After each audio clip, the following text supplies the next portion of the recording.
Alright guys, we continue with the NFC, our second team in this roster grade series. Yes, we will go through the San Francisco 49ers. Without further ado, here's my opinion on the roster. Let's go. San Francisco 49ers 2024 roster grades. Here we go.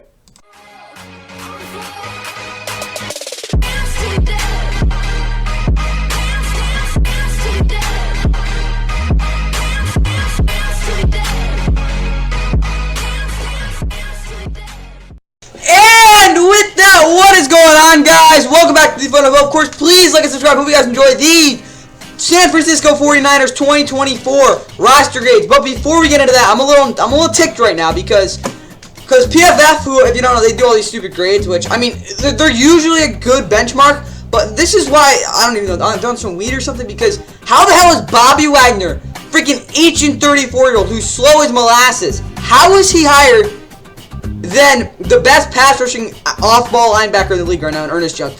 I really don't get that. Again, all that crap. I don't care. You just can't. You can't do that. Like, that's like a that's oh my god, they gotta go to jail for that. That's so bad. I'm not like that. It's so bad. Yeah, someone's gotta get trial for that. But oh my god. Either way though, back to like the actual video. Yeah, it's the Niners roster grades, and as always, we do start out with the quarterback, which again, that's what we're gonna do today. So again, if you haven't watched the roster grade video, I just did the Bears one. Link for that will be in the description. So again, if you want to watch it, it'll be there. But yeah, I explained everything in that one. Either way, though, let's talk about the 49ers quarterback position, because again, it is the quarterback they obviously get most talked about. First off, obviously Brock Purdy is their starting quarterback. He came out of nowhere, of course, Mr. Relevant. Did you not know that? Brock Purdy was Mr. Relevant. Just joking. Either way, though, Brock Purdy obviously he's had an interesting career. Obviously, came in 2022, 2 years ago, basically. What is it called? And he played well. I mean, 13 touchdowns, 4 interceptions, he won 5 no starter. Actually didn't lose his first game in the regular season until a disastrous game in Cleveland last year in Week 6. But last year, when people were asking, is he actually good? Well, it pretty seems like a system quarterback. 5,200 yards, almost 5,300, 31 touchdowns, yeah, 11 interceptions. He was first in the NFL in QBR, if that means anything to you. It doesn't mean anything to me, but I just wanted to say it because it is something. Either way, though, obviously, again, you can call him a system quarterback all you want, but he executes his offense better than any Niner quarterback I've seen, really, to be completely honest, since freaking Joe Montana. Like, it's that good. Obviously, Kyle Shanahan's a big part of it, too. Brock, obviously, didn't play super well, really, at all in the playoffs. I mean, again, he didn't lose them games, which I guess is good. But yeah, Brock, obviously, very mobile in the pocket. Again, he's not the most athletic, but he can run, which, again, is a lot better, you can say, than other quarterbacks. Obviously, very good ball placement, very good anticipation. His arm talent is below average. There's no way around that. One of the weaker ones for starters, but it really doesn't matter with that offensive line he does. Again, the real question for him is if he can do it again. But yeah, Brock Purdy, obviously, he's a legit quarterback, arguably top 10 in my opinion. Josh Dobbs is a backup. He's again the passer, not. Obviously, last year he had a very, very interesting last season. I was 13 touchdowns, 10 interceptions. Of course, that meltdown game in which he was benched. No, he was benched in Week 14. My bad. But he threw 4 interceptions against the Bears rather than lose. Part of the Vikings collapse last year, of course, started the first 9 games for the Cardinals. They went 8 games for the Cardinals. They went 1-7 in that stretch. But again, there's worse backups. Again, he started games, so I guess that's good. Brandon Allen, again, he's a third-string quarterback. I actually think Brandon Allen, I honestly, is probably better than Josh, to be completely honest with you. Obviously, hasn't really gotten a start since 2021, but again, I think he's a decent backup. Tanner Mordecai, again, he was played for SMU, then he played for Wisconsin. He was bad at Wisconsin last year, to be completely honest, but I do think he has some decent arm talent, but obviously has to get much better with processing if he's going to be able to fit with his offense. Either way, though, quarterback position, I will give them a B+. I think Brock Purdy is a good quarterback. But yeah, I wouldn't say he's elite. I mean, that's kind of crazy, but yeah, I like what they're going on the quarterback. I mean, I'm not crazy. I think this is a pretty safe pick here. I don't want to get freaking shot for this. Either way, 45 total points, though, which honestly is pretty fair. That is all I got for Brock Purdy. Now let's get to the running back position, which obviously is going to be a no-brainer. Alright, guys, now in running back, this is going to be super short.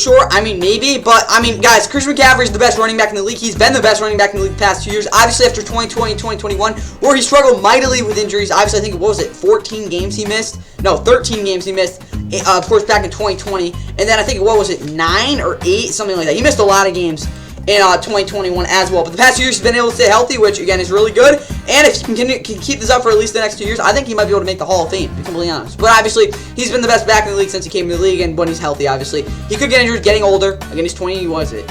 He's 27. Again, that's not insanely old, but for running back, it is ancient. So, I mean, not really, but still. He's a little older now, so you gotta keep him out. But again, coming off the best year of his career, he's elite. Maybe second best year. Elijah Mitchell, again, he was the #1 back for them back in 2021. He started the backup role the past couple years. Again, really hasn't been able to be that great. Again, he had a really good yards per carry, but he only played 5 games. Last year in 11 games, he really, again, has struggled to stay healthy his whole career. That's really the narrative on him. But this guy can score touchdowns. He's a really good power back, very smart, also pretty fast. Guy who's even faster, Isaac Gerendo, I think will be their big third down back. Again, CMC isn't on the field. I really like this tandem if, again, CMC did get hurt. And actually, Jordan Mason, who, again, is also on this team. He had that one massive game a couple years ago. Yeah. Who was it against? 2022. There we go. It was against the Raiders. Where is it? Let me see it. Not really. Whatever. He had one long run. Yeah. Jordan Mason. I mean, maybe he's the best fourth back in the league. But yeah. With all that said, honestly, A+. I mean, yeah. I'm not gonna really debate this one. You got the best back in the league. What is that? 3 times 12. 36. All right, now let's get into the wide receiver core, because this is definitely something I want to talk about. We're still on Jordan Mason. Now we're good. All right, wide receiver for the Niners. Again, I got opinions on this for sure. First off, Deebo Samuel, he is a bona fide running back. I'm going to keep saying that. He can't run routes for crap. Terrible release package, but, I mean, he's fast. And he does create a little separation. I'll say that. I mean, naturally, actually, he's the best yak receiver in the league. I mean, there's no question about that. He again, and I'm gonna honestly say 1 out of every single catch he has, he's gonna break a tackle. He's a freaking bowling ball. But as an actual receiver, again, the past few years we've seen he isn't that great. Obviously, he does have some nuance to his routes, but I'm being completely honest. It's just he's not an actual receiver. He's a freaking running back. But he plays receiver and he does a decent job. Brandon Ayuk, obviously, he's their actual #1 receiver. He's awesome, very very athletic, very fast. The one thing I want to say about him is he's never been a guy I can completely depend on. There are games where he completely just sucks. He obviously is that deep threat that they've always needed, but at the same time, again, he hasn't been as reliable of a #1 receiver as you might think he would be. Obviously led the league, though, with 18 yards per catch last year. No, that wasn't last year. That was the year before, I think. Or was it 2021? Or 2022? What was it? Yeah, he had a freaking no, what year was it? Oh, whatever. 15th in the league. That's crazy. Yeah, among qualified receivers, not bad. But yeah, Brandon Ayuk's awesome. Juwan Jennings, he's probably the most dependable receiver. Obviously, he sometimes also sells. Like, he's not very good in the red zone. Doesn't have create much separation there either. But obviously, he's a guy that I do think is, again, a guy, again, he gets open.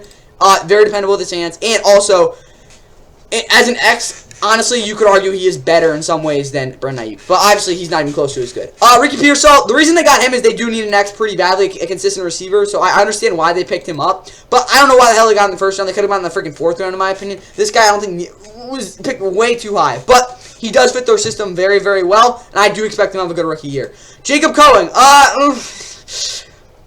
I don't like him, but I do think he's fast, so I mean you can do stuff with that. Ronnie Bell, he had a good year last year as a rookie, but yeah, I don't think he'll be getting much playing time this year. Danny Gray, Chris Conley, both special teams guys, but they do work hard, and Chris Conley obviously got that play time in Week 18 last year. Trent Taylor, I don't know how he's still on a roster, but he's back here, I guess, and yeah, he's a good special teamer as well, really good actually.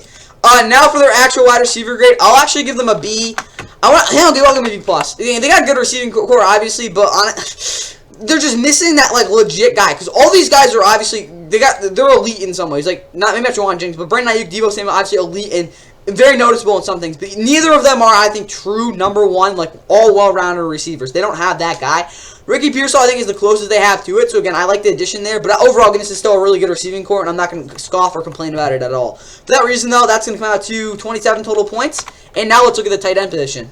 Alright guys, now looking at tight end, this is obviously a position that has absolutely no depth, but the guy that do at tight end is arguably the best tight end in the league. I'm going to say second best, you could argue he's the best. Obviously, had a 1,000-yard season for the 3rd time in his career, first time since 2019 in fact though. Also had 6 touchdowns, which again isn't a ton considering he had 11 in 2022, but he also stayed healthy a little more. Again, George Kittle's never been a guy you've been like the most healthy guy in the league, but again, he had his best year of it really since, again, honestly I think his rookie year, completely honest. Well, 2019 was also really good, but obviously he's been one of the best blocking tight ends as well in the league. This guy's a freaking beast. Kyle Juszczyk, I guess we can kind of lump in here as well. He's one of the best lead blockers in the entire NFL, as well as a guy you can use into utility. Obviously, his numbers aren't that great when you really look at on scale, but it really doesn't matter because, again, he's a freaking fullback.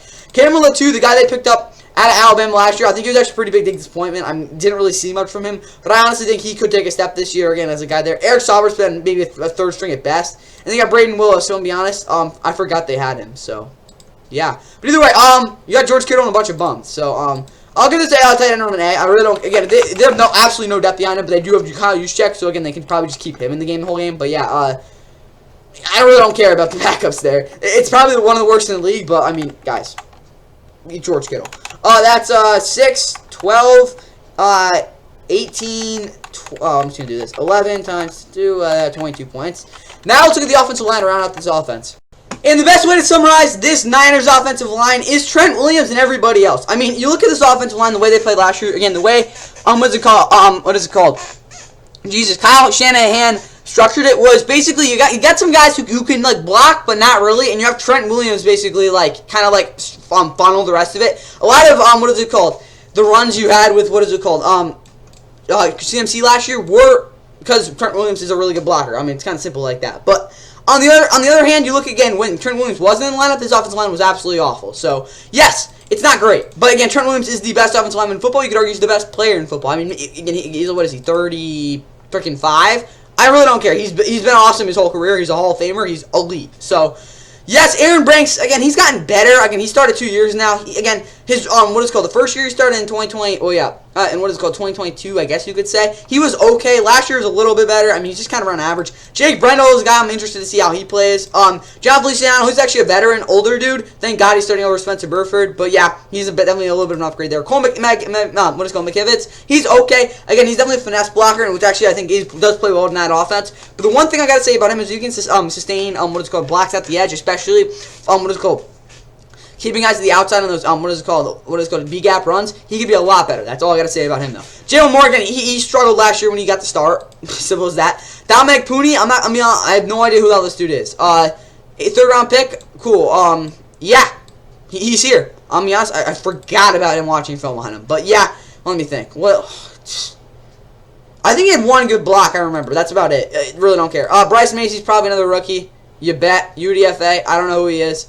Spencer Burford, he was awful last year. Chris Hubbard played for the Browns. This guy's honestly a little bit interesting. He's an older vet, too. And yeah, honestly not a bad backup there. But looking at his offensive line, the depth isn't awful. It's not great, but it isn't awful. And obviously, again, you had a bunch of average to kind of below average. Again, Jake Brendel isn't great, but I'm, again, interested to see what he can do. Obviously not the most fun offensive line, but I will give them a B. Trent Williams is just that good, guys. There's no way around it. Again, he just is. He's him. So, what is that? 16. That is all I got for that. Now let's look at the overall offensive grade. Alright guys, the overall comes out to 146 points, which puts them in, again, the offensive tier.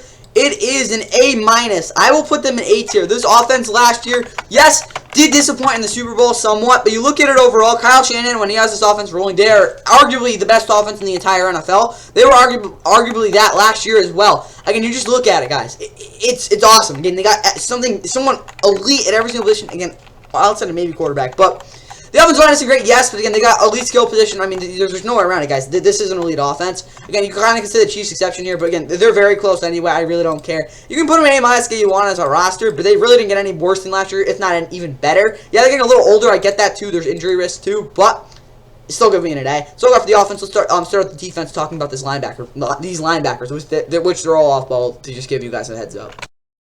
Alright guys, now looking at this Niners defense, obviously we start out with these linebackers. This is definitely a very interesting group. Obviously they did lose who was Oren Burks this offseason. Where did he go? Because I just remember him. He is on the Eagles now, so he'll be their starter. Either way though, looking at these linebackers, Dre Greenlaw, most underrated player in the NFL. Again, I didn't do a short for that for them, but yeah, he's the most underrated player in the NFL.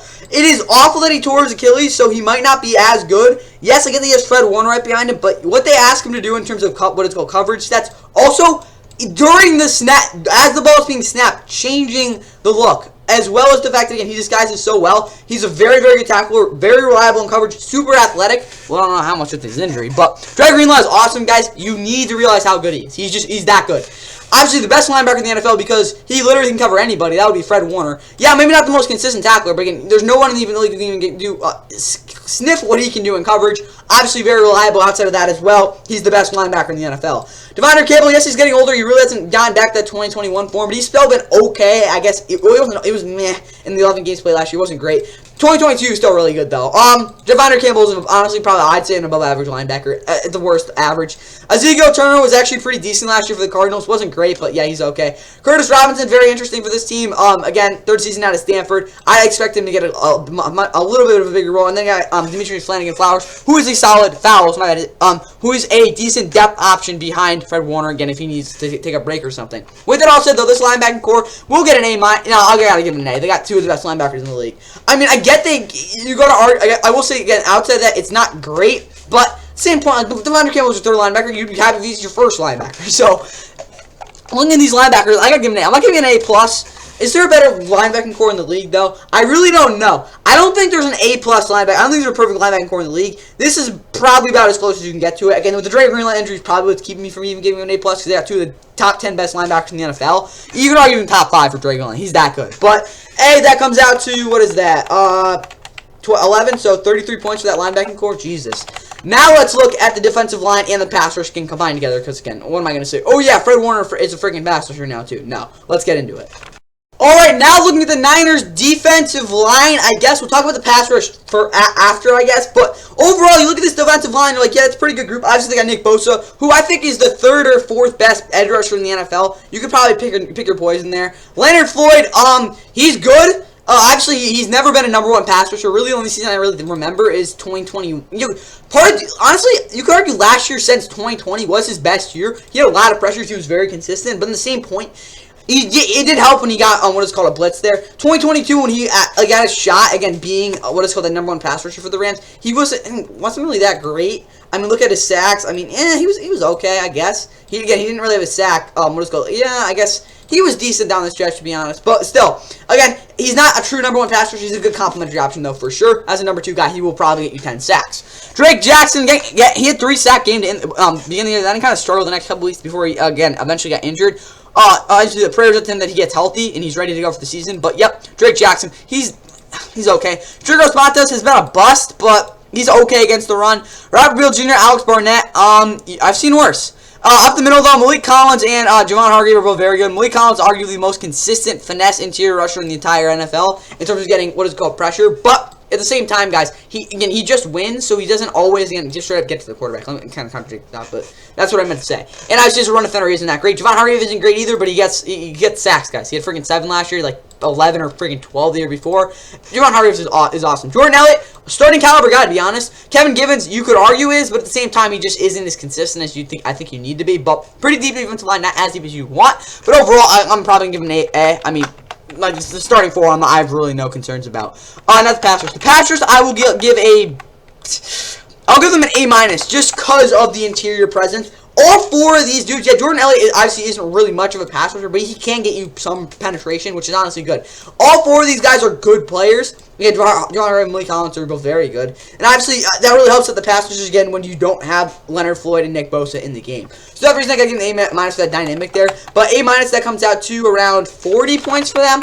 And 2 times 11, that comes out to 22. Stacking up points for this defense. Now let's look at the secondary, starting out the cornerbacks. Alright, looking at cornerback for the San Francisco 49ers. This is definitely a very interesting position for them. Charvarius Ward, again, he did have he was a little banged up last year, but yeah, maybe not as good as he was in 2022, but he is still a quality #1 corner in my opinion.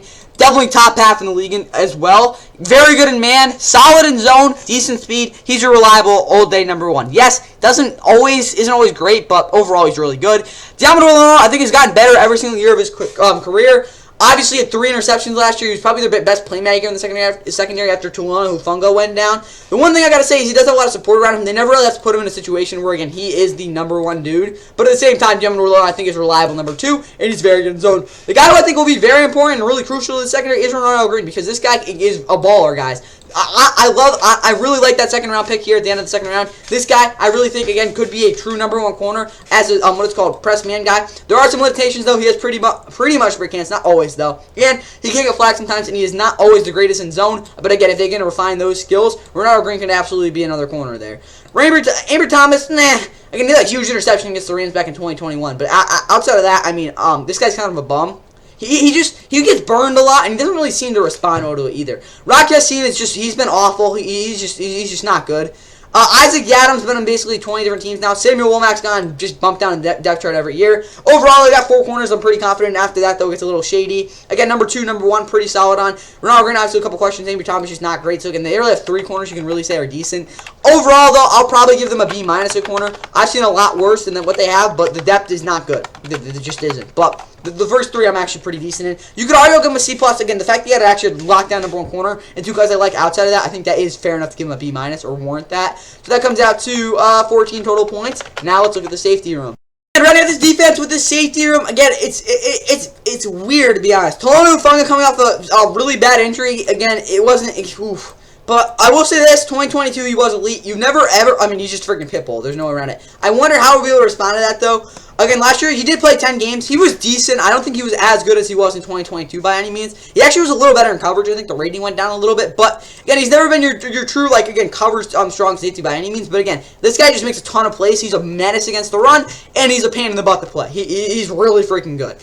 Malik Mustafa, a very underrated guy. The reason I did not go after him in the drafted safety is because I didn't like his, again, the tape. But I do think he does have potential. And, again, if he can just, again, I don't know, get a little bit more explosive as a safety out there, I think he could be a guy who could come in there in dime looks.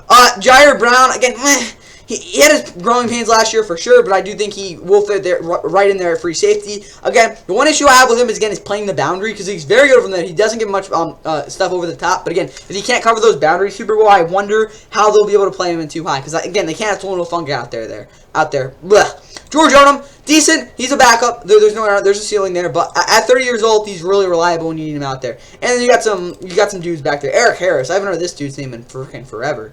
Jesus, that guy's old. Either way, though, at safety, I'll probably give them, like, I don't know, a C+. I want to give them higher, but I really just don't know. Malik Mustafa, I gotta give him a C+. Tolu Funga's coming off that injury. Jair Brown was okay last year, but I'm not too confident in him. Malik Mustafa could be good, but we don't know. And again, it's just a lot of uncertainties. That's why I gotta give him the C+. Probably the weakest part of this roster, but not by much. It's still got a lot of promise. For that reason, though, that comes out to, what is that, C+, which is 6 times, which is 18 points. Still better than the cornerback room in terms of points. That's all I got for that. Now let's look at the overall defensive grade. Alright, guys, and the overall total points for this 49er defense is 127, which, when you look at the range, would put them in the B tier. I would put them in the B+ tier. You could, A-, I guess. You know, I'll put them in the A- range. I think that's fair. This defense, obviously, last year was very, very good. They did have maybe 2 or 3 games where they were bad, but arguably they were more consistent overall than that offense. Yes, the ceiling is not as high. The roster has downgraded in the secondary, which I really think is the only bad part. But again, the front seven's among the best in football still. I'm going to give them an A-. You could argue B+. Again, they're in that B range in terms of points, which will come back, I think, to bite them a little bit. But when you look at it, they still got a really good defense. Now let's look at the special team depth, and the overall identity of this football team. Alright, guys, last time, of course, looking at the depth chart before we get into the team depth and the overall team identity. But looking at the 49ers kicker, that would be Jake Moody. He had his ups and downs, but looking at it overall, I think he is a quality kicker. Yes, he had a pretty rough rookie year, but I do think, at least so far, this has paid off. But overall, again, he didn't have the greatest rookie year. There's no way around it. Alright, the punter, Mitch Wisnowski, he's arguably one of the best punters in the league. Maybe not the best, but one of the best. He's been their punter for a little bit now, since freaking 2019. So, yeah, he's been in the league a little bit. He's a veteran punter. You got that there. Ronnie Bell, while not the most explosive returner, he's very consistent, and he will get you yardage, which is really just all you need with him. I don't know much about their long snapper, to be completely honest. I mean, he's a little older, but yeah. Overall, when you look at the special teams unit, they're decent. They did lose Ray McLeod, who was definitely a lot more explosive than Ronnie Bell.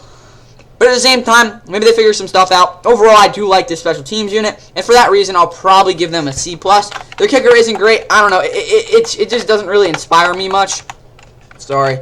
There we go. So, what is that? C+, which is 6 points for the special teams unit. Now looking at their overall team depth. Okay, let's talk about quarterback depth. I'm pretty good with that. I'll probably give it a B. Running back depth is probably an A. It's really good.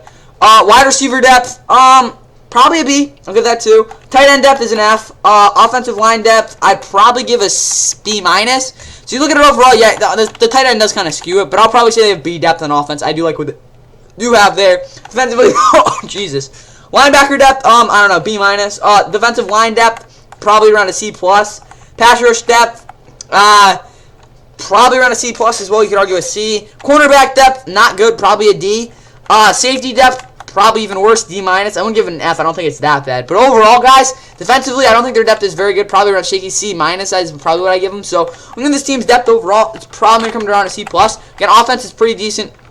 Defensively, it is not. So I think C+ is where that middle ground sits. And for that reason, that comes out to, what is that? C+ is 6, which is 24 points. Now looking at their identity. This Niners team, really, we know what they're going to be. They're going to have to lose in the Super Bowl. They will be a team you can rely on to win a lot of games in the regular season, get that number 1 seed. More importantly, their offense runs through Christian McCaffrey, and when he's not out there, Brock Purdy finds his guys. But the only issue is, say they don't have, like, let's say 2 of their weapons, like, say George Kittle and CMC are out. They struggled without those guys. I think that could be an issue for them again this year, but honestly, probably won't be as big of an issue. I'm going to give a B-. You know Kyle Shanahan's going to do. Their defense is usually consistent, but I do have some concerns, so that's why I'm going to give them a B-. But overall, unless, again, they choke again this year, they should be absolutely fine, guys. 35 points for the overall team identity. Now let's look at their overall roster grade. And the Niners' total points comes out to 338, which, when you look at this range, gives them an A- caliber roster, which honestly I think is where they do sit. They are among the best rosters in the NFL. There's no doubt about that. You could argue they are an A-tier overall roster as well. The only thing that I think separates them from A and A- is that depth. And maybe, again, the one position without their, what is called safety being a little bit of a hole. But outside of that, guys, you can't really complain with this roster. I'm okay to give them an A. A+ would be crazy just because, again, it's so hard for me to give an A+ to a team's roster. But when you look at overall, guys, the Niners have a very, very good roster. One of the best in the league. A- is what I got them, 330 total points. Solid roster, guys. That is all got for the San Francisco 49ers. See you tomorrow for a pre-video of the next team. But, yeah, here's a little bit of a hint of who it's going to be. Downfield, wide open, he's got him again! Manning to Slayton! Score it! My oh my, what a rebirth we have tonight with Eli Manning! 55-yard touchdown! You know, they say at this point in the season, you are who you are. And if you look at the Eagles' defense, that is a true statement. Their secondary, as we're seeing if Slayton gets in there,